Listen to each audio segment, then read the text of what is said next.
En nuestro caso, por ejemplo, el año pasado, durante los conflictos de octubre y noviembre, asistimos a un auge de discursos de terror que lograron quebrar lo mundano de nuestra cotidianidad urbana. Las calles se vaciaron, los negocios permanecían cerrados, barrios y fraccionamientos atrincherados, con fogatas y las calles con barricadas. Incluso en algunos barrios como Villa Fátima sonaban alarmas al mejor estilo del anuncio de bombardeos o del peligro de una catástrofe nuclear.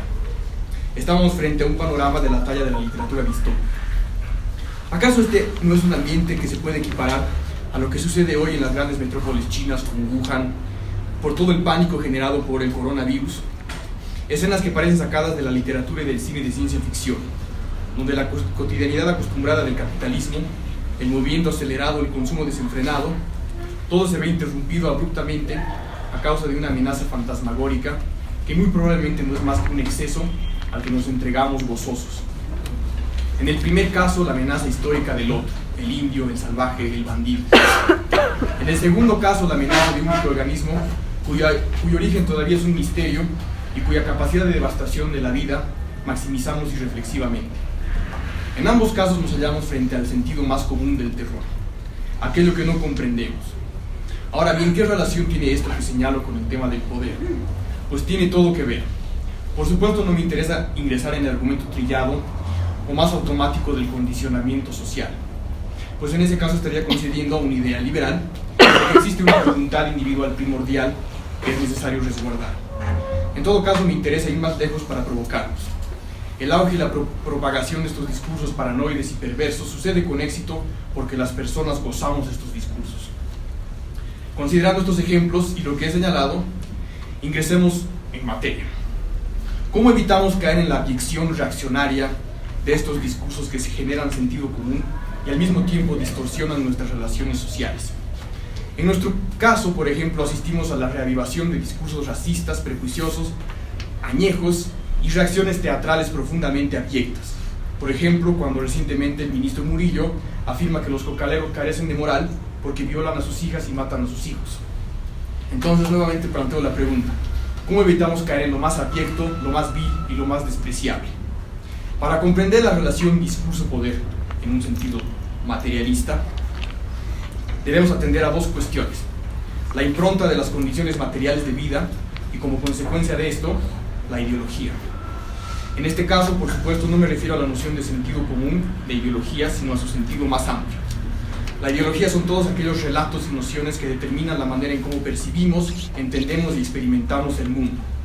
Por supuesto, la ideología, en su sentido materialista, es el producto de relaciones y condiciones estructurales de dominación. La estructura de desigualdad, las relaciones de producción, la desigualdad material que existe entre las personas. En suma, la manera en cómo percibimos y experimentamos el mundo es el correlato del lugar que experimentamos en el sistema de desigualdad y, por lo tanto, es correlato de nuestra experiencia de clase. Esta no es una hipótesis, es una realidad fáctica, históricamente demostrable y sociológicamente analizable. En este sentido, y ahí me disculpo con mis alumnos porque voy a repetir un ejemplo que les di en clase de la película Parásito de Bong Joon-ho, porque me parece un buen ensayo para entender cómo opera la desigualdad material. En una entrevista, el director señala que la premisa de la película se ancla en su experiencia personal y dice: cuando nos presentan a alguien, de forma instintiva reparamos en la ropa que viste, si su teléfono es de gama alta o si sus relojes o su bolsa son caros. Y si nos acercamos lo suficiente, incluso nos fijamos en cómo huele. Todo, hasta nuestro olor corporal, es un asunto de clase. La manera en cómo nos relacionamos, cómo definimos y percibimos al vecino, ya sea como prójimo o como enemigo, es también el resultado de esta experiencia de clase. La desigualdad material no solo divide nuestra experiencia, sino también los lugares que frecuentamos, los espacios que habitamos, nuestras actividades individuales y grupales, nuestras aspiraciones, etc. Entonces, ¿cuál es el papel de la ideología en todo esto? La respuesta puede formularse mediante otra pregunta: ¿cómo es que ante la evidencia de la desigualdad no se produce una convulsión social épica que defina la misma? Es porque en nuestra experiencia dispareja normalizamos cotidianamente la desigualdad. Hemos naturalizado el hecho de repulsar indigentes y admirar millonarios. Hemos interiorizado relatos falsos de éxito individual que no son objetivamente demostrables. Eso es la ideología. Son nociones que no derivan del simple entendimiento humano o de la razón a priori en un sentido kantiano. Nuestras ideas son el resultado de nuestra experiencia social, y esa experiencia está fijada por las relaciones de poder en las que estamos inmersos, relaciones de clase y de explotación. No es mi intención retornar a la vieja tesis marxista-leninista sobre que la ideología dominante es la ideología de las clases dominantes, porque esta relación es mucho más compleja. Pero si queremos entender cómo opera el poder, debemos prestar atención al proceso hegemónico del cual somos parte y en el cual estamos inmersos. En el presente se pueden señalar algunos puntos del discurso hegemónico que determinan el sentido común general. Estamos avanzando cada vez más hacia una sociedad donde los individuos son incapaces de adherirse a una causa mayor que la de su propia experiencia particular. Estamos cada vez más lejos del ideal hegeliano de la realización de la sociedad civil y su ética en una comunidad que sea la causa de todos. Y el mismo capitalismo en el presente nos vende el ideal de una experiencia gozosa y estéril, a la vez en la que lo más importante se vuelve nuestro goce personal, nuestra colección de experiencias, esta idea de disfrutar la vida al máximo. La apología de la experiencia individual desenfrenada se ha convertido en la principal forma de apatía y de cancelación de cualquier proyecto ético universal. Somos cada vez menos capaces de empatizar con el prójimo, porque nuestras relaciones sociales hoy consisten en exhibir y presumir nuestra experiencia individual, como más plena y realizada que la de los demás. Y esto incluye, por ejemplo, a esas exploraciones esotéricas de espiritualidades orientales que hoy operan como fábricas de narcisistas. En este sentido, estoy radicalmente opuesto a eso que a veces Einar señala sobre que el pensamiento liberal se encontraría en una situación como de marginación. Quizás algunos principios esenciales, pero en la práctica los postulados liberales continúan fijando el tenor del discurso dominante. Y voy a tomar algunos ejemplos que quizás les llamen la atención. Por ejemplo, el indigenismo que tanto criticas, a veces reduciéndolo al pachamamismo y al racismo a la inversa, opera en el siglo XXI siguiendo principios eminentemente liberales. La idea de la agencia, agency en inglés, de comunidades culturales circunscritas que pueden ingresar en la lógica del mercado, al igual que los individuos. De hecho, la política hegemónica en el siglo XXI no puede entenderse sin el multiculturalismo, discurso eminentemente liberal, ni sin todas las políticas públicas en las que éste se materializa. En este campo, por ejemplo, el Estado plurinacional ha sido un campeón en promover las identity politics y este multiculturalismo liberal. Pero también las supuestas oposiciones autónomas, desde la sociedad civil a la manera en cómo se fue gestionando este proyecto, no pueden evitar reproducir los mismos códigos impuestos por el proceso hegemónico. En este sentido, comparto la oposición de Einar con el indigenismo, pero pienso que el contenido de la crítica que él formula es en el fondo contradictorio. Otro ejemplo es el contenido discursivo de gran parte del activismo político en el presente, incluyendo una parte significativa del feminismo, el ambientalismo, etc., pues también responden en el fondo a lógicas liberales. Por ejemplo, la afirmación a ultranza de la subjetividad individual de las mujeres como punto de partida para quebrar con el patriarcado, o la idea reaccionaria de sororidad que postula una solidaridad vacía entre individuos sin considerar las brechas sociales y culturales. En el presente, por ejemplo, el sistema de dominación solicita una mayor concurrencia de mujeres que ocupen cargos de poder y espera que desempeñen estas labores de manera mucho más despiadada que los hombres. Y podemos tomar unos ejemplos como Hillary Clinton en Estados Unidos, Angela Merkel o la vieja Margaret Thatcher. La idea es en el fondo que las mujeres pueden ser tanto o más exitosas que los hombres al interior del mismo sistema de desigualdad y opresión.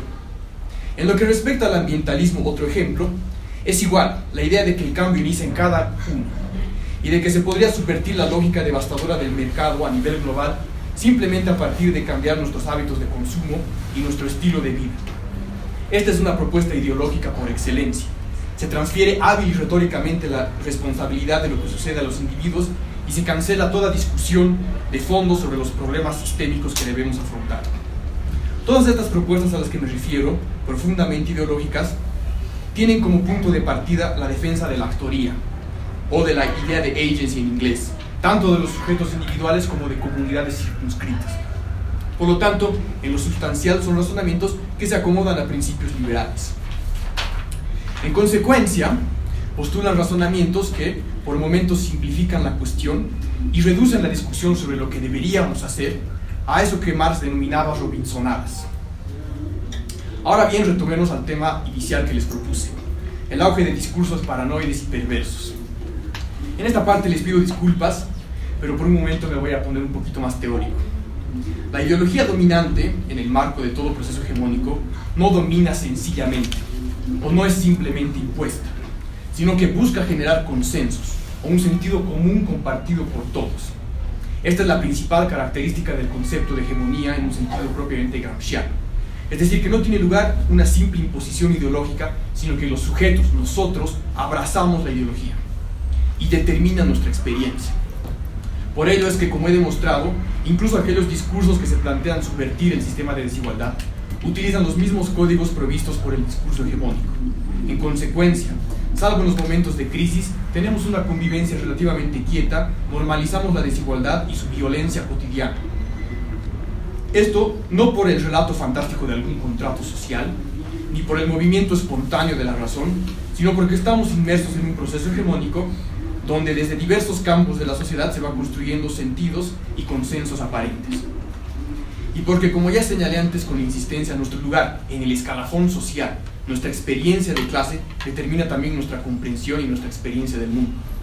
En otras palabras, todo proceso hegemónico debe ser entendido también como un proceso de producción de un status quo. Por ello es que para hablar de ideología es necesario salir de la comprensión de sentido común. Hay que prestar más atención al sentido amplio del concepto y a la manera en cómo éste se desenvuelve histórica y sociológicamente. Plantearnos preguntas como: ¿por qué los sujetos simplemente aceptamos un orden ideológico que a su vez legitima un sistema de desigualdad?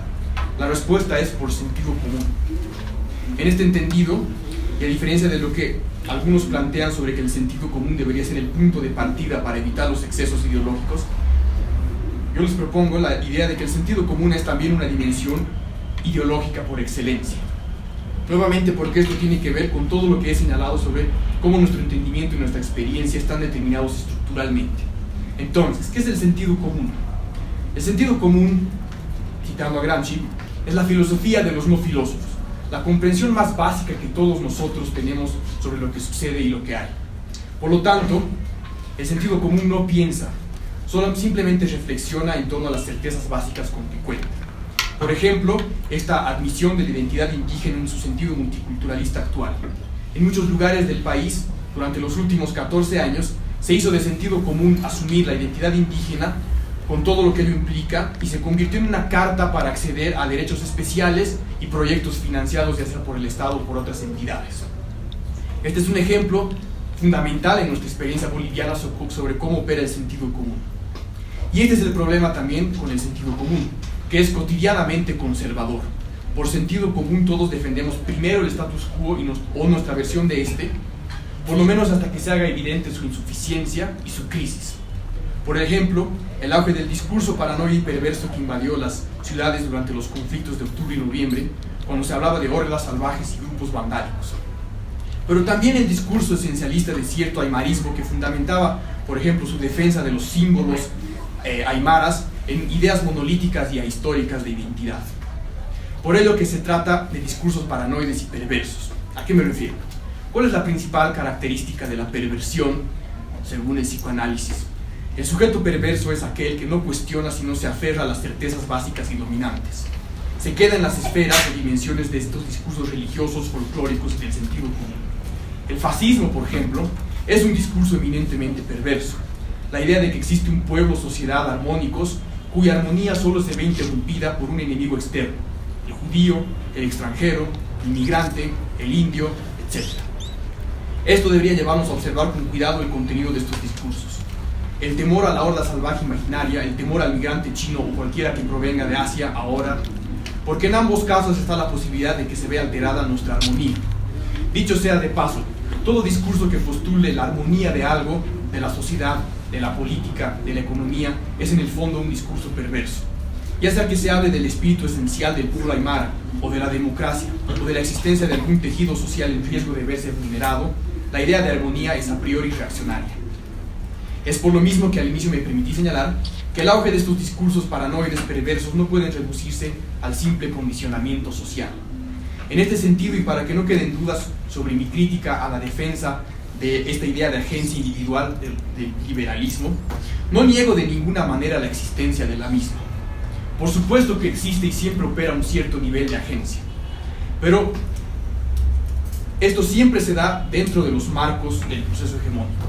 Esto es lo que algunos teóricos como William Roseberry y Raymond Williams denominan el lenguaje de la contienda. Por lo tanto, no cabe duda que el hecho de que en las ciudades como La Paz la gente se viera compelida a trincherarse en sus barrios, a armarse, atendiendo esta paranoia perversa con relación al otro, no fue simplemente un condicionamiento social. Hubo indudablemente un cierto goce, consciente o inconsciente. El ejemplo más burdo son probablemente los tristemente famosos motoqueros de Cochabamba. ¿Se imaginan qué es lo que pasaba por la cabeza de estas personas cuando recorrían las calles con una actitud beligerante?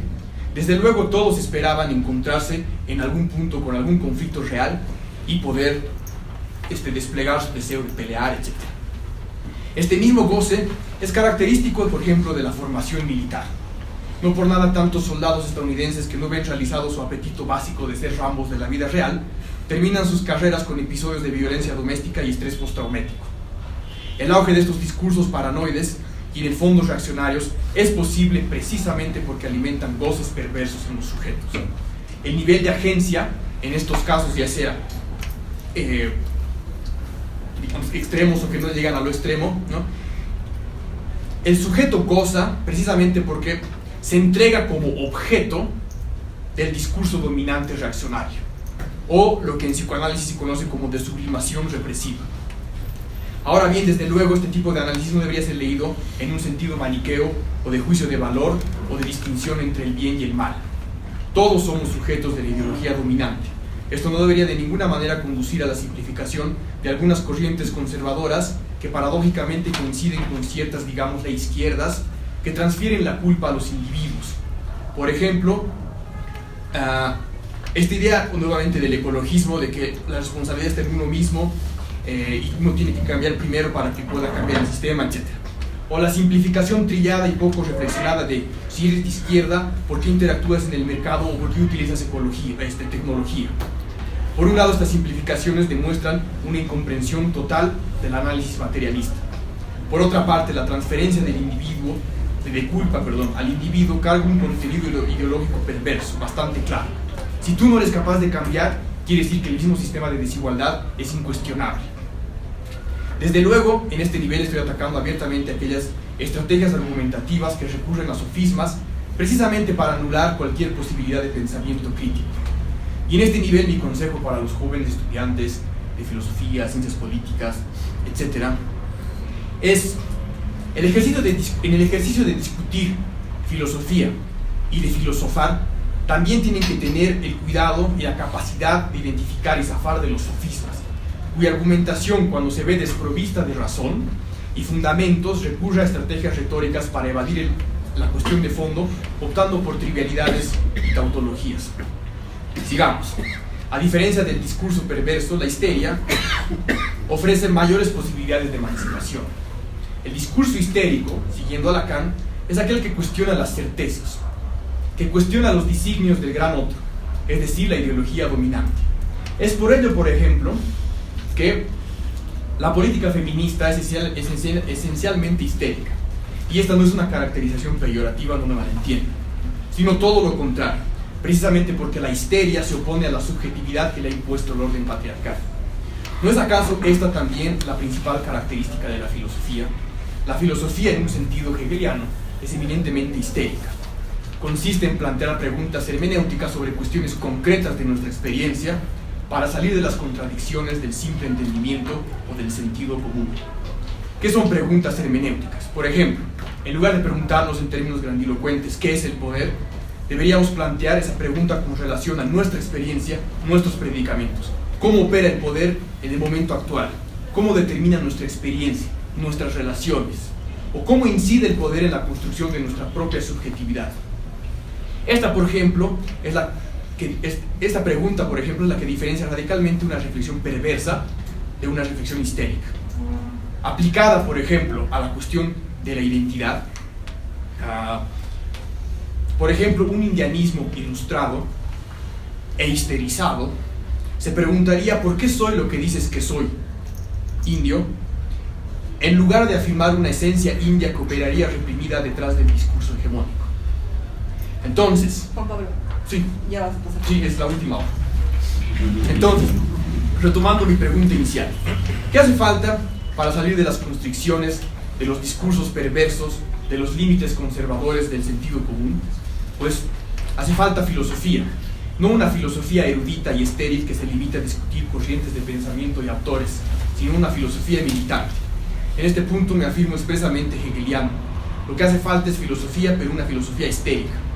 Esto es, en un sentido gramsciano, el nivel de agencia de los sujetos tan solo puede abrir la posibilidad de confrontar las relaciones de poder a partir de salir del sentido común hacia la filosofía.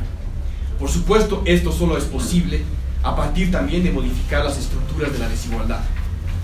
Por ejemplo, y con esto ya voy a ir cerrando, hace una semana apareció un artículo en The Guardian sobre que las posibilidades de dedicarse al oficio de la escritura se ven cada vez más limitadas debido a que las condiciones materiales de vida hacen cada vez más difícil sostener tal actividad. Lo mismo aplica en todo el sentido de lo expresado a la tarea de pensar y filosofar. Solo es posible hacer filosofía, saber pensar hermenéuticamente en torno a nuestros predicamentos, si podemos asegurarnos condiciones mínimas de bienestar material que nos permitan precisamente filosofar. Esta certeza debería llevarnos a cuestionar también cualquier descalificación maniquea y simplona del sentido común, sobre todo de las clases subalternas. No hay una idea que me repulse más que la altanería intelectual de los eruditos, la discusión estéril y privada sobre autores, libros, que solo sirve para la autocongratulación. La pura erudición también carga con un contenido perverso. Si tienes la posibilidad de pensar, a saber, estudiar filosofía, y por otra parte filosofar, haz de eso una actividad militante. Los intelectuales deberían incluir en su formación la necesidad de cumplir una función social. Si me preguntan a mí, la discusión erudita y privada debería ser tasada, deberían pagar impuestos de los que discuten entre ellos o más, ¿no? Entonces, dicho eso, espero no haberlos aburrido tanto y muchas gracias por su atención.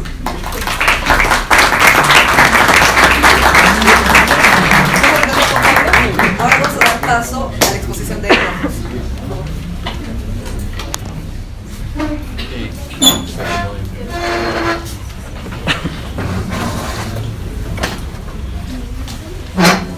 Bien. Antes de comenzar, quiero agradecer a las jóvenes organizadoras que me invitaron a este evento. Ellas, con esfuerzo personal y pasando por todas las adversidades burocráticas de la universidad, realizaron este compartimiento de opiniones. Hecho digno de repetir y replicar. El tema que nos reúne hoy, creo que está claro, es la reflexión sobre el poder político visto desde el liberalismo y el marxismo. Yo defenderé en ese sentido al liberalismo y subrayo lo de defender, puesto que es la menos valorada y la más despreciada en estas tierras y en la carrera de filosofía particularmente. Hago un paréntesis por las citas que me ha hecho Juan Pablo Neri, porque creo yo que las mismas no corresponden a lo que yo pienso, puesto que ellas han sido sacados de mi muro de Facebook, los cuales no tienen ninguna validez académica, lamentablemente.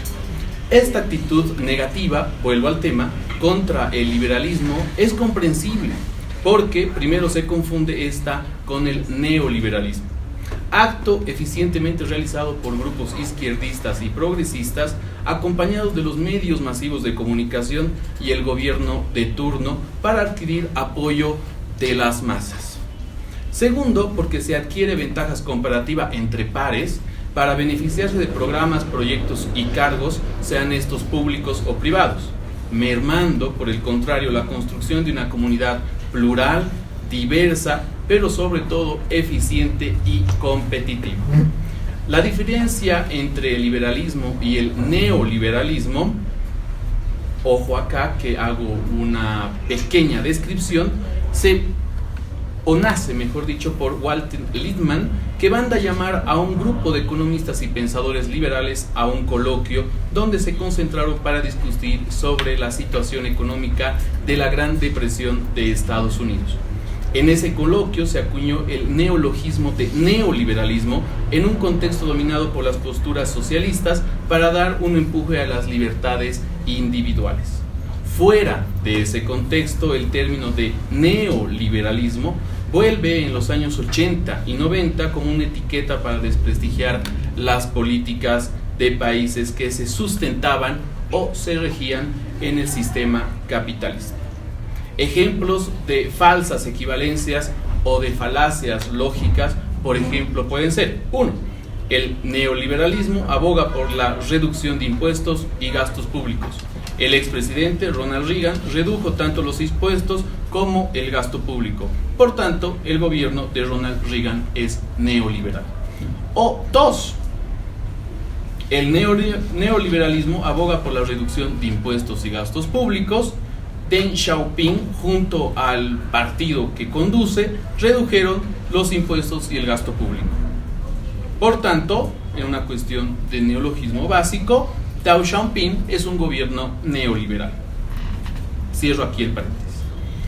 Esta postura de complementar el liberalismo con el neoliberalismo radica en las posturas de estructurar una sociedad basada en el respeto de libertades individuales, impulsar el Estado de Derecho y fomentar el ocio productivo sin las restricciones de un Estado asfixiante. Además, el liberalismo se sustenta en bases filosóficas que promueven la libertad individual, la cultura corporativa y la reflexión crítica guiada por el sentido común. Por suerte aquí no en sentido gramsciano. El neoliberalismo, por el contrario, se sustenta en el extractivismo y en la reproducción del consumo por parte de una oferta apabullante. Podríamos incluso llamarle doble aguinaldo. Además, y esto hay que decirlo desde el inicio, es un neologismo, como ya lo dije, que apunta a la desinformación y a la descalificación por medio de trampas retóricas, puesto que no se sustenta en un planteamiento filosófico, político o cultural, tal como lo hace el liberalismo, sino en hechos paradigmáticos de un determinado suceso histórico y, por otro lado, en la concepción del mundo netamente económica. Cabe mencionar en este punto también que hay una diferencia radical entre las propuestas teóricas y filosóficas de Karl Marx y los marxistas. Marx, en un artículo que le hacen Deutschlandwelle a Wolfgang Leonhardt celebrando los 190 años del nacimiento de Karl Marx, menciona, por ejemplo, que hay una diferencia abismal entre lo que es la teoría de Karl Marx y el marxismo. En este punto les invito a que vayan y lean esa entrevista.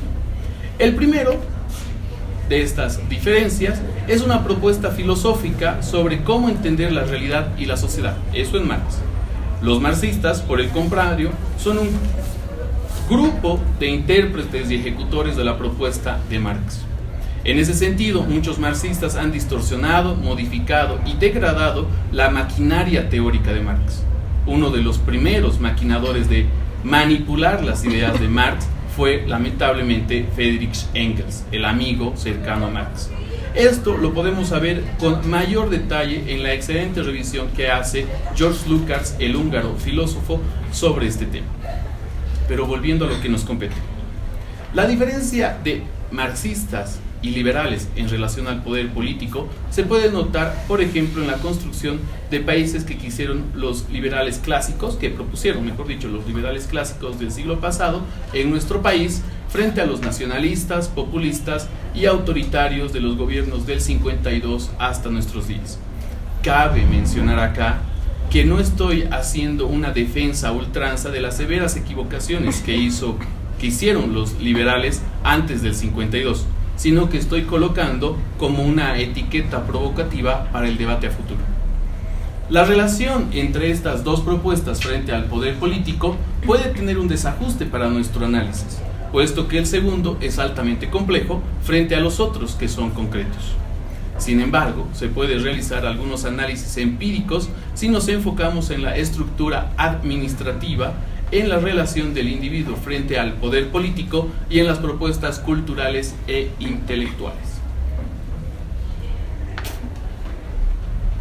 En el caso de las estructuras administrativas, los marxistas de toda clase no les ha importado en lo más mínimo realizar propuestas para que mejore el sistema burocrático, ni tampoco hicieron esfuerzos significativos para resolver problemas sencillos frente al servicio, por ejemplo, que cada uno de nosotros necesitamos frente a una institución pública, o la eficacia y la reducción del tiempo que gasta un usuario en una entidad estatal. Es más, los grupos marxistas, desde los más autóctonos hasta los más progresistas, pasando por los más radicales y de género, han enfatizado y ampliado las fronteras de la corrupción, el papeleo innecesario, la ineficacia del servicio y del servidor público y la judicialización, para resolver problemas de los más sencillos. Es por eso que resulta difícil en el país realizar el cambio más mínimo en un documento emitido por el Estado, puesto que la sindicalización y la maximalización de los procesos van en contra del individuo.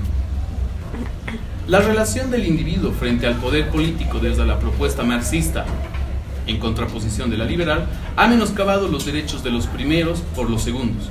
En el caso del liberalismo, por el contrario, ha fomentado las propuestas de corte individual y colectivo bajo el sistema de relación de costo y beneficio, en la estructura de respeto e incentivo por parte de los innovadores. No es casual, por ejemplo, que la mayoría de los inventos técnicos y tecnológicos sean de países con una fuerte propuesta liberal. Incluso China ha tenido que cambiar y modificar tanto sus sistemas de negocio y de producción con los impuestos y educación. En el caso de los países con una fuerte inclinación marxista, sin embargo, han destruido el incentivo y han convertido la educación en un adoctrinamiento para identificar y destruir al enemigo interno y externo, como a los países altamente capitalistas. Pero, paradójicamente, son ávidos consumidores de su cultura más media y de su forma de vida que se enfoca en el espectáculo y en la farándula. Los casos concretos de esta asfixia hacia las libertades del individuo y de su autonomía de gestión y creación son, actualmente, Corea del Norte, Cuba, Nicaragua, Venezuela y Bolivia, aunque este último cabe decir que es un caso por demás particular. Es paradójico, sin embargo, que sendos grupos marxistas de todo tinte obliguen a interpretar la realidad y analizar los problemas contemporáneos de toda índole desde sus categorías. Esto se puede fácilmente interpretar como un autoritarismo y un silenciamiento a voces disidentes y críticas. El claro reflejo de esto se da lamentablemente en casas de estudio superior, en la opinión pública y en debates públicos. Seguramente este espacio no va a ser la excepción a la regla. Los marxistas, por eso mismo, han conformado una red compleja y vertical de favoritismos en altas y bajas esferas del poder político, cultural e intelectual del país. Para poner algunos ejemplos, porque ya veo algunas caras largas, voy a citar el libro, por ejemplo, de Mario Murillo, que titula Medio siglo de sociología en Bolivia. En este libro, Murillo manifiesta que para entrar a ser docente en la carrera de sociología, después de las dictaduras militares, se tenía que presentar antecedentes de pertenecer a un grupo de izquierda o marxista. En el mismo sentido, la carrera de filosofía que ahora nos acoge, en los años 80 y 90, eliminó las materias de latín y griego para crear la materia de filosofía marxista, materia que duró hasta el 2014, desgraciadamente. En palabras de Javier Bejarano, un ex profesor y ex estudiante de esta casa de estudio, él mencionaba, o mejor dicho, aseveraba que era necesario enseñar, y lo cito textualmente, un marxismo puro y duro. Otro ejemplo igual de enriquecedor es la creación de la carrera de Ciencias Políticas, igual de la UMS. En ella, la malla curricular aprobada por esta universidad versaba en estudios de marxismo del 1 al 3, acto que debería llamarnos la atención, puesto que se supone que en la universidad se debería enseñar herramientas críticas y no hacer materias para adoctrinamiento social. En la actualidad, estas prácticas se han intensificado, ello por la difusión de grupos de estudios dirigidos por Álvaro García Linera desde la Vicepresidencia del Estado Plurinacional, donde con erario del Estado, por una parte, se invitó a sendos intelectuales marxistas para interpretar el mundo desde Bolivia. y por otra parte se promovió la difusión y distribución de materiales para fomentar a jóvenes con una línea marxista, anticapitalista, descolonialista e indigenista, que a la larga o a la corta se volvieron estas personas en las nuevas caras del exgobierno en puestos muy bien remunerados. Creo que no es necesario citar a esas personas. Con todo este panorama, no es casual que el liberalismo sea visto en el país como una enfermedad altamente peligrosa, casi como el coronavirus, y por eso tenga que ser eliminada por todos los mecanismos y medios existentes. Eso se da, además, por la falta de información y por las actitudes acomodaticias de modas culturales del momento por parte de individuos que quieren tener rápidamente poder económico y reconocimiento social. Es así que ahora, por ejemplo, en las capas bajas y medias de la población se ven a las propuestas liberales como el peor mal existente, siendo esto un equívoco más por ignorancia que por reflexión. Sin embargo, con espacios como este y otros, esta visión espero que pueda mejorar paulatinamente. La propuesta del liberalismo en relación al poder político felizmente no es un asalto por fuerza del poder, o por la fuerza del poder, mejor dicho, tan igual como lo querían los grupos radicales en la época del 70 y 80 en el país. Cito que, por ejemplo, Fernando Molina hace sobre la izquierda boliviana frente a la revolución y la democracia en la página 35, donde mencionaba que los grupos radicales de los marxistas que vivieron aquí en el país no identificaban la democracia como algo que nos compete a todos, sino como si fuera solo y únicamente de la burguesía. Por tanto, había que eliminarla. Ello porque su propuesta se sustenta en el individuo y en sus capacidades de construir su mundo por sus propios esfuerzos, en el caso del liberalismo, los cuales además están sustentados en la libertad cultural, social y religiosa. Lamentablemente, la libertad de reflexionar por cuenta propia en nuestro país no es un factor común denominador, puesto que no se ha alcanzado la madurez intelectual para no actuar como una tribu, sino así como una civilización. Gracias.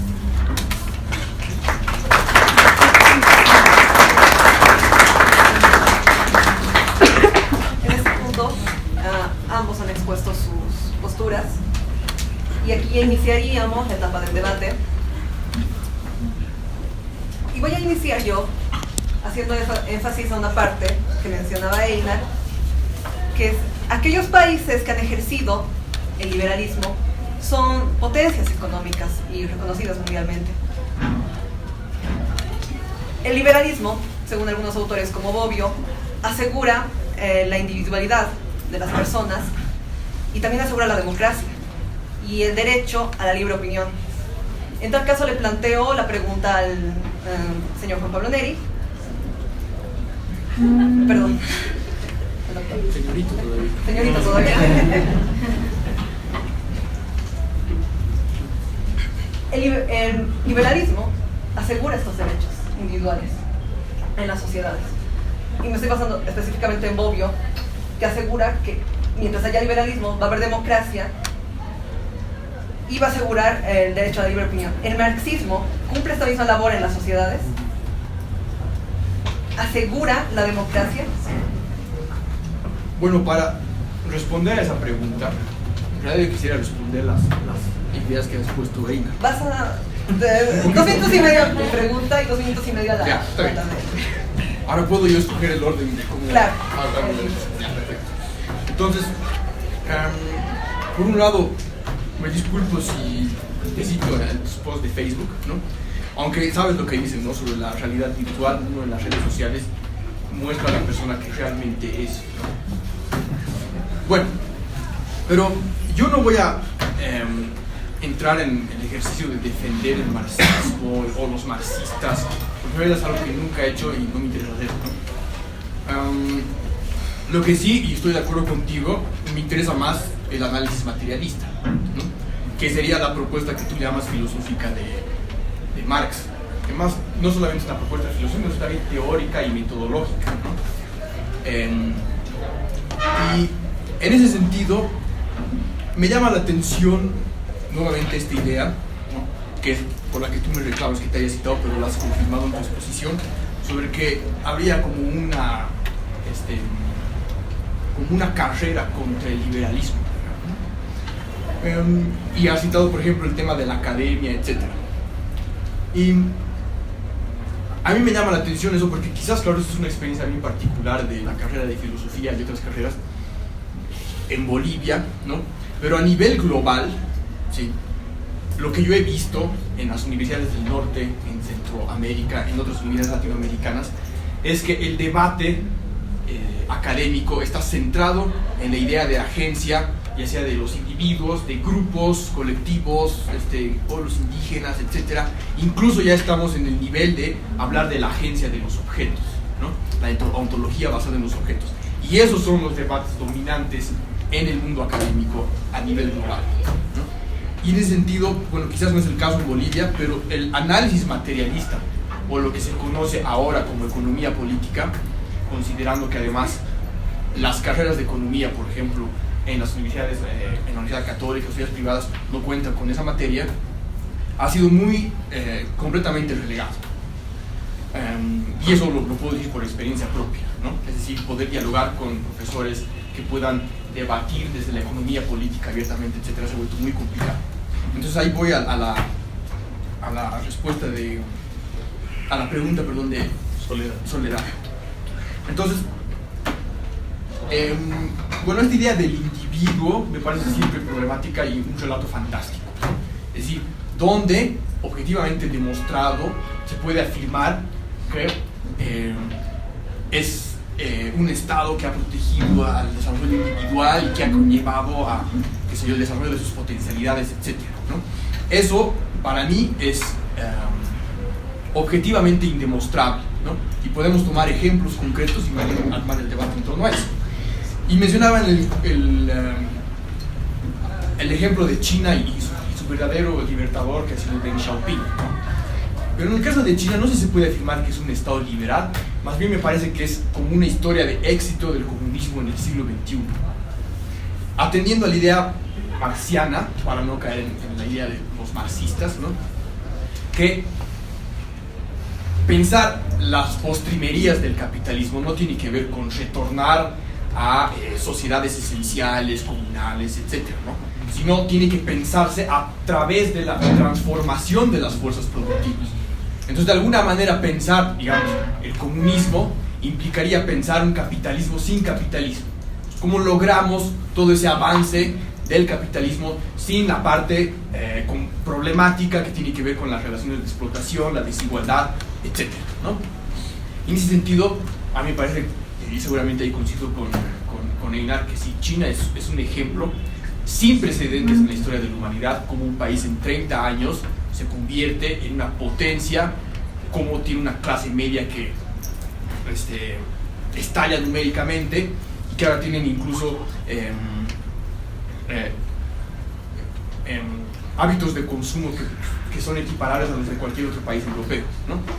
Pero el caso específico de China es justamente tienes una economía, ¿no? Que se abre justamente a la transformación productiva, capitalista, etcétera, pero con un control estatal muy fuerte, ¿no? No estoy diciendo que sea un ejemplo, digamos, a seguir, porque obviamente hay muchas contradicciones internas, pero no sé si se podría, por ejemplo, reducir eso al éxito del liberalismo, ¿no? En todo caso, me parece que es un ejemplo muy particular, ¿no? De una administración vertical al viejo estilo comunista y una economía que ha logrado crecer de manera imparable, ¿no? Entonces, plantearía esas dos cuestiones sobre la mesa. Por un lado, a mí me parece que la idea de pensar en un postcapitalismo, no tiene que ver con relatos esencialistas, etcétera, sino justamente con pensar esto, ¿no? Y esto atendiendo además, por ejemplo, al ejemplo que les ponía del coronavirus, ¿no? Que realmente estamos necesitando decisiones planificadas, ¿no? Porque si dejamos que el mercado se haga cargo, vamos a estar en problemas, ¿no? decisiones planificadas, no solamente a nivel estatal, local, ¿no? Y esta idea provinciana de cerrar fronteras, etc. Vamos a necesitar cada vez más decisiones planificadas a nivel global. Vamos a necesitar instancias, digamos, de gobierno que tengan una mayor escala, ¿no? Entonces, esa, por ejemplo, a mí me parece una idea más comunista que liberal, y ahí dejaría mi intervención por el momento. Hey, le toca responder. Le tocaría responder a Juan Pablo.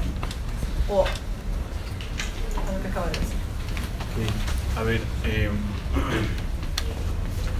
creo entender que en mi exposición yo no he manifestado que China, y no sé por qué estamos hablando de ese país, sería un éxito de la estructura o la filosofía liberal, sino que más bien se ha modificado sus propuestas políticas, de políticas exteriores, para tener acceso a el capitalismo. Ojo acá que el capitalismo no es lo mismo que el liberalismo. En el caso de la pregunta de Soledad, que manifestaba que muchos países liberales son altamente exitosos y que estos además son los que promueven el respeto a la individualidad, el respeto a la democracia, el respeto, por ejemplo, al derecho de Estado, el derecho al ocio productivo y tantos otros derechos, cosa que Neri no ha respondido a esa pregunta, es por una cosa bastante simple. Es porque nosotros cada vez queremos mayores libertades. Lamentablemente, los países que han adoptado las propuestas marxistas hacen un reduccionismo de estas. El caso de Cuba, por ejemplo, es un hecho paradigmático en nuestro continente. O el caso, por ejemplo, de Venezuela. Ok, podríamos muy fácilmente rebatir esta idea y decir, como dicen los marxistas, marxianos y todos esta laya de pensadores, que eso no es el verdadero marxismo, tan igual como la Unión Rusa soviética y socialista no lo era. Pero entonces, ¿de qué estamos hablando? ¿Qué es el verdadero marxismo? ¿Hay un verdadero marxismo? ¿O nos vamos siempre a pimponear diciendo que eso no es eso, cuando realmente lo es, cuando realmente se han hecho esas políticas públicas tan concretas, es decir, de eliminar al disidente? O Corea del Norte no persigue a las personas que salen de su territorio, o China no ha hecho un control eficiente de calificar, por ejemplo, a sus individuos para que se comporten como el chino ideal. O Venezuela, por ejemplo, no está cerrando sus fronteras. O Cuba, por ejemplo, no ha cerrado el hecho de que muchos de sus pensadores sean prácticamente eliminados, sean estos homosexuales o sean estos pensadores distintos a lo que promovía su gobierno. Yo creo, por eso, que en este punto en concreto y en la pregunta que hacía Soledad, estos países son exitosos porque promueven las libertades. ¿Cuántas personas somos acá? Debemos llegar más o menos como unas 50 personas, y cada una de ustedes, yo sé que tienen cualidades diferentes, tienen capacidades, pero para desarrollar de aquí a mundos imaginables en cada uno de sus áreas. Y no tengo que citar a amigos, por ejemplo, que están en el área del cine, o en el área de la música, o en el área de la literatura y la moda, ¿no? Pero ¿qué pasa si esas propuestas están dentro de la metodología de, por ejemplo, las fuerzas de reproducción, las desigualdades, o, para decirlo más sencillamente, dentro de la metodología marxista? ¿Qué pasaría si un profesor, como las que yo he citado, en las carreras de sociología, filosofía y ciencias políticas, le dicen a ustedes que sus propuestas están mal, porque no está dentro de la metodología marxista? Obviamente es una ridiculez. Obviamente están haciendo un abuso de autoridad y por tanto una censura de las capacidades que ustedes tienen. Ahora, ¿qué pasaría si esas capacidades más bien las explotamos, las mejoramos? Yo soy un ejemplo de ello y creo que aquí varios de los que han ganado, por ejemplo, el PIU, el proyecto de intervenciones urbanas, promovido por este anterior gobierno, que hasta ahora, por ejemplo, no hemos recibido el financiamiento de algo que hemos propuesto de nuestra capacidad individual. Por eso yo creo que estos países son exitosos y los otros más bien son altamente eficientes para que esa productividad tan diversa como la de este curso sea al final de cuentas suprimida, aplastada. Por eso la parte de Venezuela hoy está como está. Y no tengo que inventarme ejemplos. Pueden ustedes salir y preguntar a un venezolano cómo es su situación. Juan Pablo. Bueno, ya que he citado los ejemplos de los países marxistas que son poco exitosos, a mí me gustaría que cites ejemplos de países liberales que se acomodan a ese ideal que estás describiendo, ¿no? Que los nombres y que expliques cómo esos países definen las libertades, etcétera, etcétera. Además, yo no estoy en este ejercicio de decir esto no era marxismo, esto era marxismo. Lo que estoy planteando en mi propuesta, en mi planteamiento, ha sido cómo afrontar problemas actuales, ¿sí? Esos problemas actuales los podemos afrontar dejando todo a la agencia individual o al mercado. Yo creo que no. Hay problemas que necesitan planificación, que necesitan una jerarquía además, ¿no? Por supuesto, obviamente el liberalismo tampoco es que está opuesto a la idea de jerarquía, etcétera.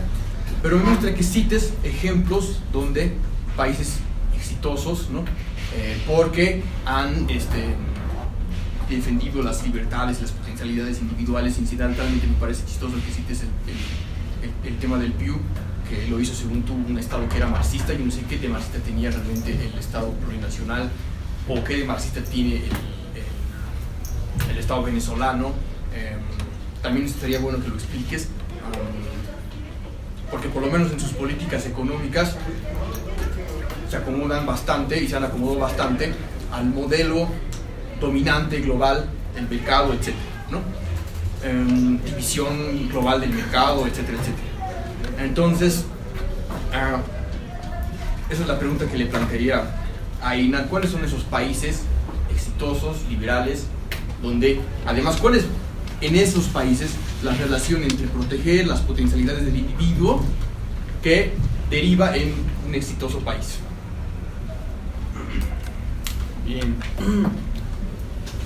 Creo que en mi exposición en ningún momento he manifestado que este gobierno era marxista.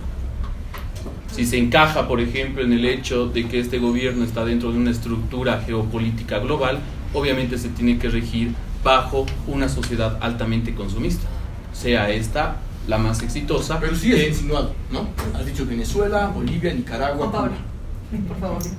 Por favor. Perdón, para aclarar la cuestión. Sí, pero por favor. Bueno, como estaba diciendo, este modelo exitoso lamentablemente se llama capitalismo y nosotros nos movemos en ese sistema. No compramos, por ejemplo, un celular cada vez que nos roban. Eso es un sistema capitalista. No creo que, por ejemplo, en un mundo socialista como Corea del Norte, por ejemplo, que no tiene ni siquiera electricidad, pueda ser eso un modelo exitoso. Yo más bien te replicaría y te diría, ¿por qué el marxismo no fomenta estas libertades? No fomenta, por ejemplo, el ocio creativo. Y casos concretos te doy. Rusia ha sido un país con esta política marxista. ¿O estoy equivocado? No creo, ¿no? Y por otro lado, Corea del Norte también está dentro de esto. O China antes de abrirse al mercado. ¿Por qué estos países entonces no han fomentado esta actitud de promover críticos, por ejemplo? Si ustedes revisan, Rusia tenía por lo menos 5 premios Nobel antes de la Unión Rusa Soviética Socialista, o tenían científicos de alta calidad. Y hoy en día, por ejemplo, no tenemos nada de eso. O Corea del Norte nos ha dado, por ejemplo, un gran escritor. Ustedes pueden ver, por ejemplo, un documental en donde unos periodistas españoles van a Corea del Norte a ver realmente la realidad como es en Corea del Norte. Y van a una biblioteca y preguntan qué libros hay ahí. Y todos están escritos por el gran líder. Los niños pueden dibujar solamente realismo y al líder.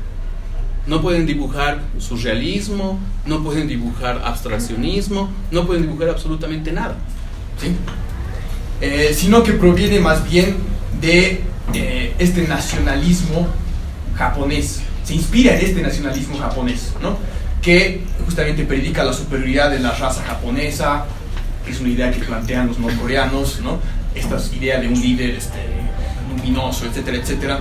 Entonces, más bien me parece más una mezcla rara entre lo que ellos llaman un proyecto marxista y todos estos discursos reaccionarios de identidad, de superioridad racial, etcétera, ¿no? Ahora, en la historia de la Unión Soviética, que es un caso completamente distinto, ¿no? Y obviamente, otra vez, no es que estoy defendiendo ese régimen, etcétera, pero sí tenía una historia cultural muy rica, ¿no?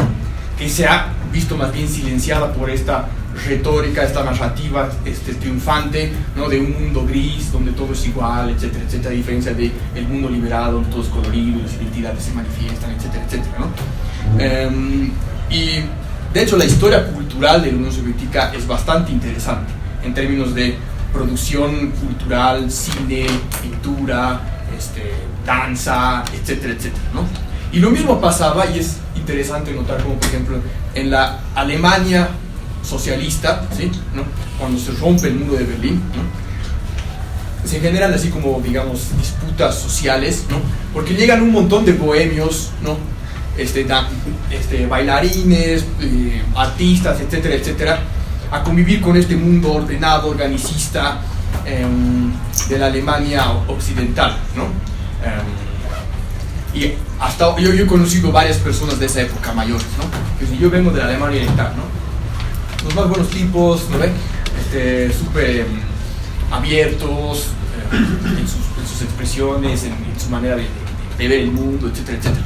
Entonces, la verdad creo que, o sea, sin otra vez salir en defensa de esos regímenes, etcétera, porque también tenían sus contradicciones, como las tienen ahora las llamadas democracias liberales, etcétera, ¿no? También había una historia muy rica de libertad, digamos, para producir culturalmente, etcétera, etcétera, ¿no? Para desarrollar tus potenciales creativos, etcétera.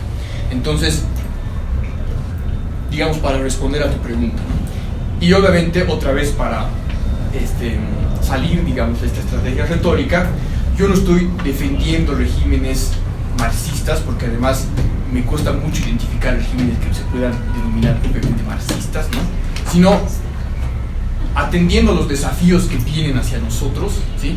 Cómo puede apoyar, y de hecho puede apoyar mucho, un análisis materialista, que justamente comprenda cómo los predicamentos en los que estamos no se resuelven con relatos fantásticos de el potencial de un individuo, etcétera, etcétera, o las leyes y la autorregulación del mercado, ¿no? Ya.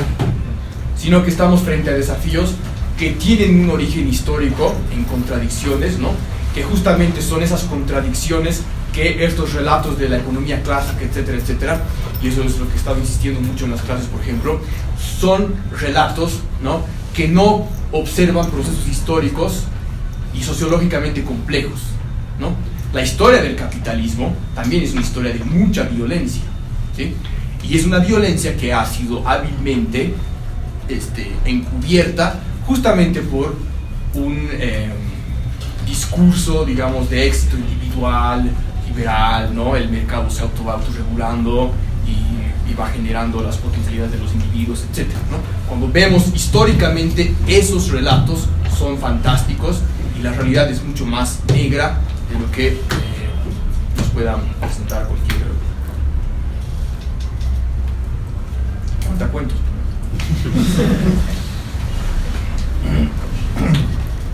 Bien, ¿cómo es que la describías a Margaret Thatcher? Esta vieja y demás. Ese, por ejemplo, es un país exitoso liberal. ¿Sí? ¿Te parece? Sí. Bueno. Ya te he respondido la pregunta. Entonces, en este punto, yo creo que Juan Pablo Neri nos propone el analizar la realidad, nuestra realidad, violenta, perniciosa, perversa, histérica y demás, solo con un punto de vista, que es el del materialismo histórico. Para desgracia de todos ustedes, ese solamente es un método dentro de varios otros métodos. Sin embargo, este materialismo histórico ha sido promovido por estas carreras de filosofía, donde a uno le dicen que tienen que sí o sí analizar la realidad desde ese enfoque. O, por ejemplo, que Juan Pablo Neri nos dice que este es el método para analizar nuestra realidad.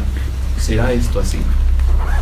¿Será que solamente tenemos que ir y analizar la realidad con este método, cuando el propio Marx nos decía que hay que cambiarla, la cual que yo creo que hay que más bien conservarla, porque nuestro planeta se está yendo al fondo? Muy bien, en este punto concreto, hablando sobre Marx, a mí me gustaría preguntarle a Juan Pablo Neri cuál es su opinión respecto a una frase que dijo Marx. Él mencionaba que después de estar en un congreso, aseveraba que él, después de escucharlos a ellos, sabía que no era marxista. ¿Qué nos puedes decir, Juan Pablo, sobre este tema? Estoy absolutamente de acuerdo con Marx, ¿no? Es muy bien que lo haya dicho, porque efectivamente, como tú has dicho, eran unos intérpretes, ¿no? Y como tú también lo has dicho, y esa me parece la mejor defensa del trabajo de Marx, ¿no? Efectivamente, muchos de los proyectos políticos que intentaron aplicar interpretando mal estas ideas derivaron a veces en pesadillas, ¿no? Ahora, ¿eso quiere decir que ese mundo es la pesadilla y el resto del mundo no? Pues obviamente que no, ¿no? Y gracias por mencionar, por ejemplo, el caso de Inglaterra, ¿no? Porque es precisamente Marx en El Capital el que se encarga de diseccionar histórica y extensivamente como la historia de éxito de Inglaterra en el siglo XIX, ¿no? Es una historia de violencia, de expropiación, es una historia de imposición de la forma, por ejemplo, del trabajo asalariado, de la imposición de el capital, primero agrario y después industrial, y además es una historia de saqueo colonial, ¿no? No se puede entender el éxito hasta ahora de los países, digamos, exitosos, liberales, donde se protege al individuo, etcétera, ¿no? Sin justamente esta historia, esta otra historia que no se habla, pero que nos concierne a nosotros como contextos postcoloniales de saqueo, ¿sí? Y de pillar. Yo estaba, por ejemplo, hace 2 años en Canadá, ¿no? Y a mí me llamaba la atención que, a diferencia de en Bolivia, en las universidades, ¿no? La gente tiene aspiraciones de investigación que no corresponden con la realidad boliviana. Entonces estamos pensando en ser profesionales prácticos, ¿no? Trabajar para ONGs, aprender a ser proyectistas, etcétera, etcétera. Y allá había gente que hacía su doctorado en diseño de juegos de mesa, ¿no? Alucinante, ¿no ves? Bien, como no hay ningún tipo de preguntas, entonces haremos nomás una improvisación.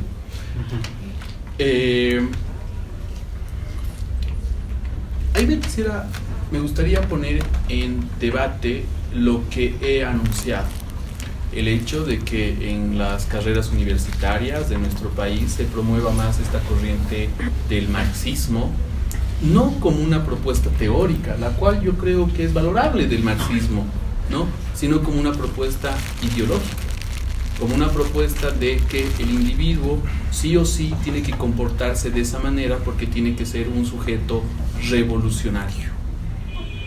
¿Ustedes les parece algo adecuado que en esta carrera se eliminen, por ejemplo, el griego y el latín como materias y se postule la filosofía marxista, pero la filosofía marxista para que, no sé, para ideologizar a los estudiantes. Yo creo que no.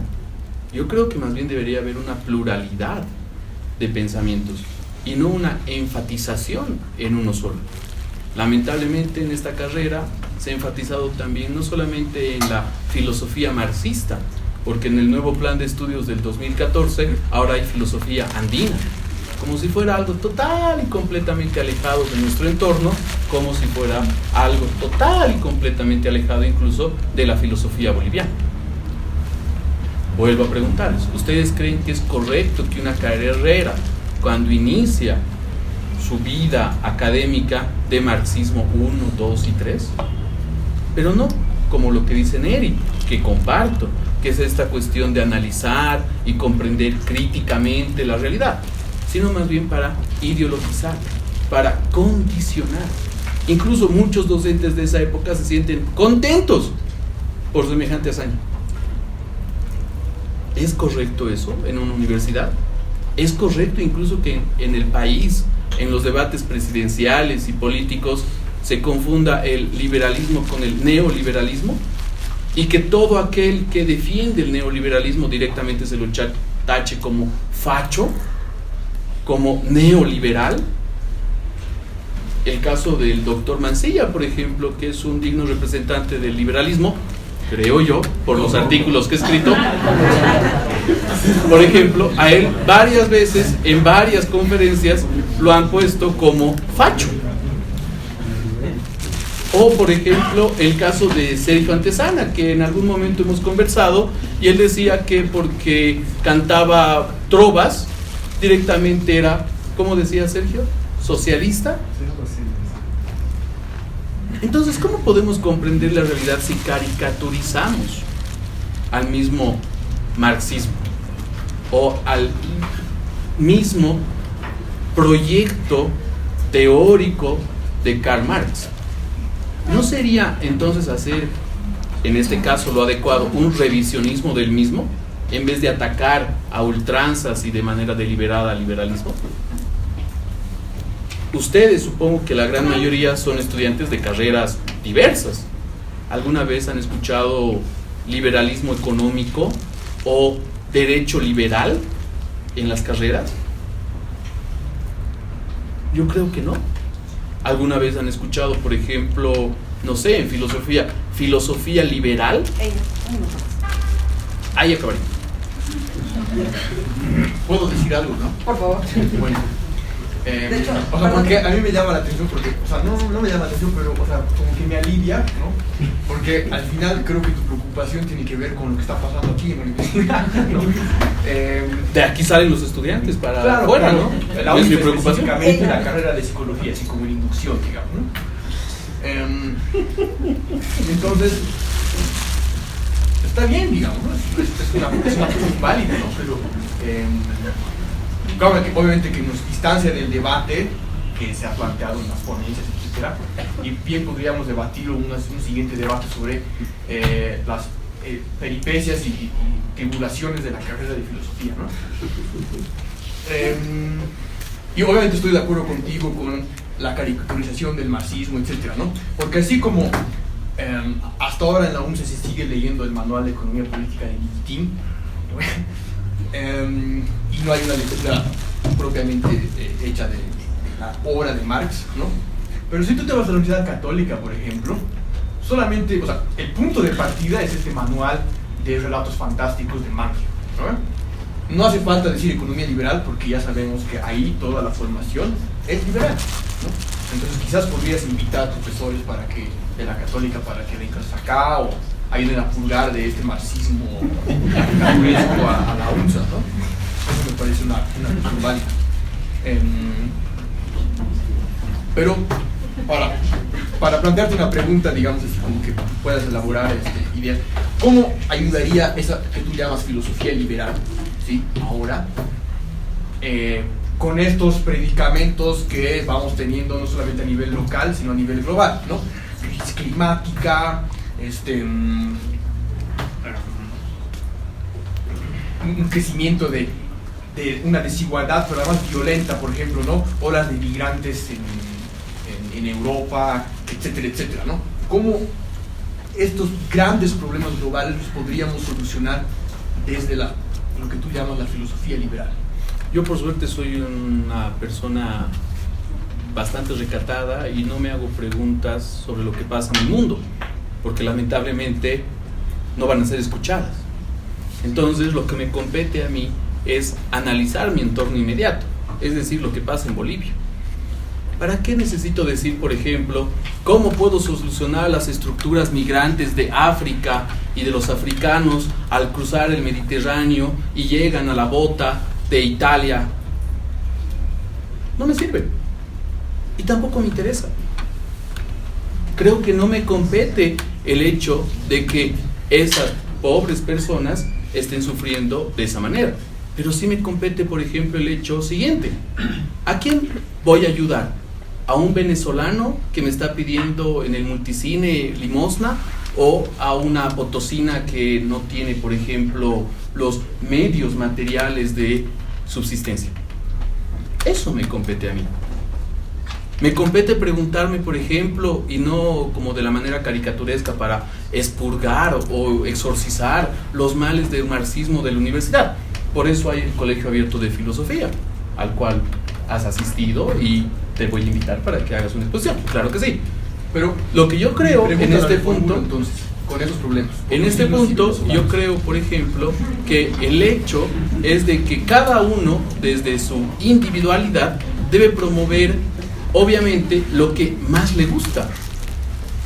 Y yo creo que eso nos da un sistema que, digamos, fomente al individuo, no que lo reprima.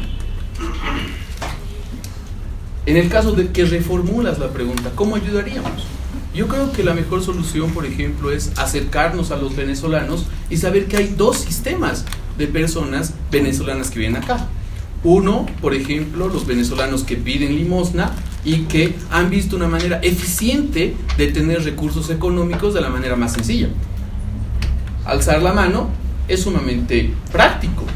Y además el hecho de conversarnos y decirnos panita, hermano, papá, mamá y demás cositas agradables que a nuestros oídos obviamente nos agrada. Entonces nosotros le damos a esa persona. Esa persona mínimamente sale con unos 300 bolivianos al día. Hagan su suma, es un poquito mayor al sueldo básico que tenemos nosotros, ¿no?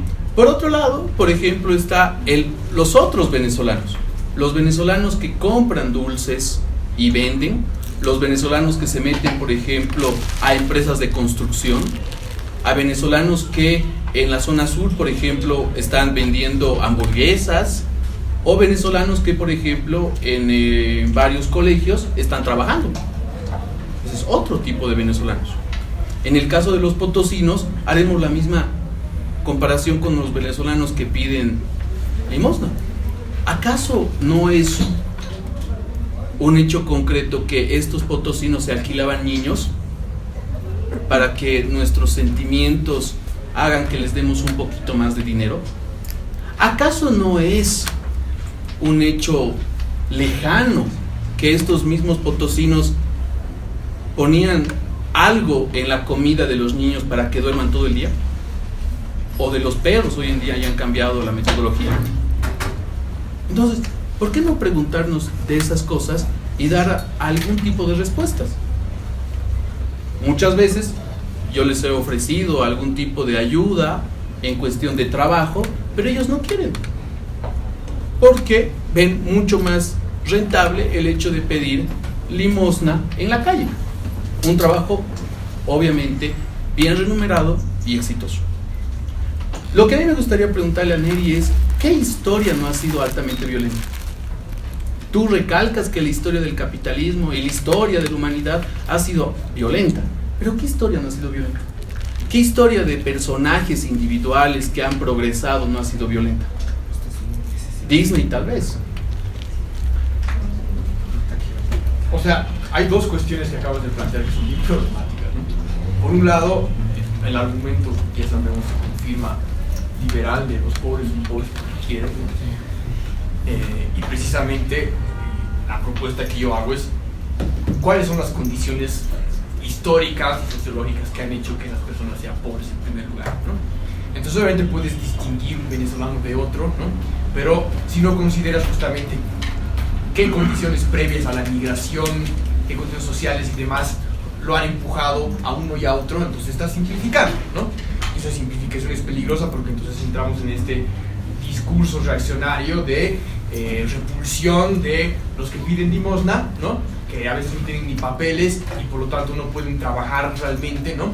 Y por otra parte, no sé si realmente es una situación distinta, ¿no? La precariedad en la que se encuentran los que levantan la mano que los que están vendiendo dulces, ¿no? Porque al final son dos formas de precarización, ¿no? Y por otra parte, y por otra parte, esta cuestión de la historia, ¿no? Que también es algo que insistimos mucho en Strauss y demás. O sea, pensar que, como siempre, la historia ha sido violenta, ergo, no hay nada que decir al respecto, me parece un problema hasta epistemológico, ¿no? Por un lado, porque efectivamente la historia siempre ha sido violenta, ¿sí? Entonces podemos ir a Grecia, nos podemos ir a Egipto, etcétera, etcétera. Pero esa es justamente una de las propuestas del análisis materialista, ¿no? ¿Cuál es la diferencia fundamental entre la historia violenta del capitalismo, o sea, el modo de producción en el que estamos ahora, de modos de producción y sociedades previas? Tiene que ver justamente con cómo se configura, cómo se construye la desigualdad. Y si no entendemos eso históricamente, si no entendemos eso en procesos más actuales, entonces vamos a caer en la simplificación de los pobres son pobres porque quieren, y hay dos tipos de pobres, unos que quieren trabajar y otros que no, ¿no? Y eso me parece ya entrar en un argumento, en una discusión peligrosa, ¿no? Es decir, ese tipo de argumentaciones ya bordean lo reaccionario. Eso sería mi respuesta. Ok, en mi caso, no creo que sea una cuestión reaccionaria decir lo que está sucediendo. El hecho de diferenciar la pobreza o de decir que los pobres son pobres porque quieren, también es una reducción. ¿Y tú has llevado a cabo este rato? Sí. En ese punto, entonces yo creo, por ejemplo, que hay condiciones, vastas condiciones, para que una persona pueda salir de ese sistema de pobreza. Y no se necesita, por ejemplo, del Estado. Pongamos el caso de este chico que inventó a Wall-E, creo, no me acuerdo el nombre del muchacho del Alto, bastante interesante, ¿no? Que construyó a este personaje de la película, ¿no? Y todos querían becarlo para una universidad boliviana. El Estado quería, por ejemplo, becarlo con los estudios acá en Bolivia.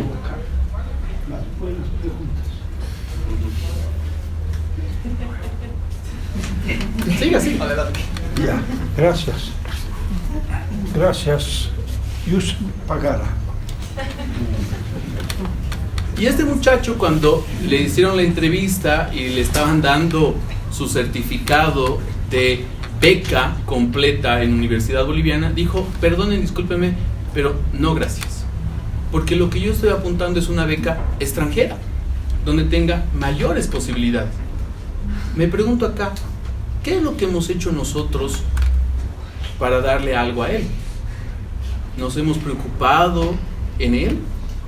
Obviamente que aquí estoy siendo altamente provocador, porque creo que ese es el sentido de estos grupos de debate, ¿no? Este muchacho al final salió del país y está estudiando en una universidad extranjera, porque las condiciones materiales de nuestro país no le convencían. Como él, hay muchos otros chicos que gracias a la tecnología pueden también desarrollar sus capacidades individuales. Ello no quiere decir que obviamente no haya cierto tipo de apoyo. Sabemos que la educación boliviana está dentro de las peores.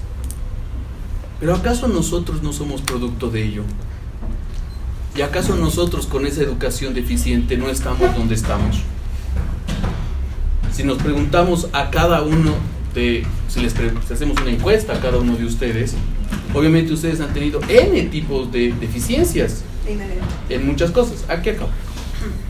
Y por tanto, yo creo que cada uno de ustedes ha dicho, bueno, esta es mi situación y ahora quiero estar en otra y mucho mejor. Una cosita. Esta es la última ronda. Sí, entre ustedes. pero es que me parece interesante cómo en tu última discusión has dicho, no necesitamos del Estado, y después tu argumentación nos ha demostrado que sí necesitamos del Estado, ¿no?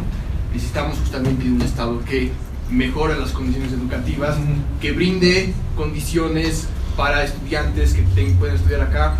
En última instancia, los estudiantes que deciden estudiar afuera también van a ir en algunos casos a gozar de becas dotadas por estados extranjeros. Entonces, solamente quería hacer una puntualización, ¿no? Justamente para ver también, porque es lo que tú mismo has confirmado en tu relato, ¿no? Que estas historias de éxito individual, ¿no?, se ven limitadas precisamente porque las condiciones sociales las limitan, ¿no? Entonces, lo que yo les propongo es justamente comprender cómo las condiciones sociales generan esas limitaciones, ¿no?, en el ámbito de la sociedad, en el ámbito de la economía, en el ámbito del Estado, etc., ¿no? Para no quedarnos justamente en lo que Marx llamaba esto de las Robinsonadas, ¿no? Salir de las Robinsonadas.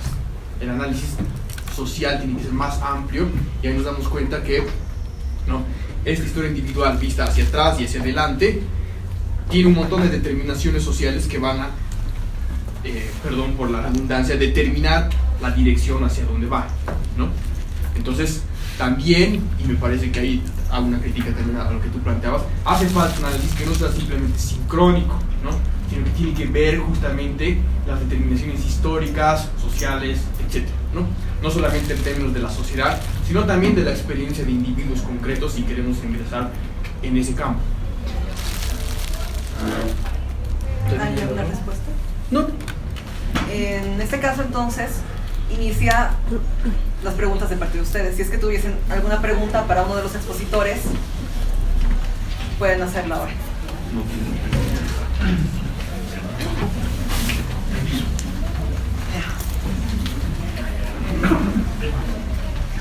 Buenas noches, primero a los compañeros que están presentes y a los expositores que todavía no me acuerdo los nombres, discúlpenme, soy primer semestre.